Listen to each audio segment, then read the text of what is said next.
kaunti sisi tumesema ndio tutakuwa stabilizer ya taifa la Kenya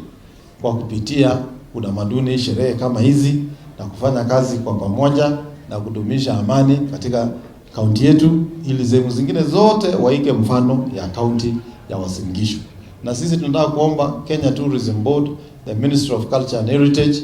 to support such events. These are the things that bring Kenyans together, and they can also share in the fond memories of their culture, which becomes then a firm foundation of our communities moving forward. Culture and our traditions can be part of what we are adding into our tourism menu, so that as a nation we cannot be concentrating on selling safari tourism, our beaches and all other things, minus our culture, which is our heritage. I believe strongly that if we can use culture as part of the things we are selling this country for, we are going to attract even more tourists to our country, and we are also going to pride ourselves with our culture,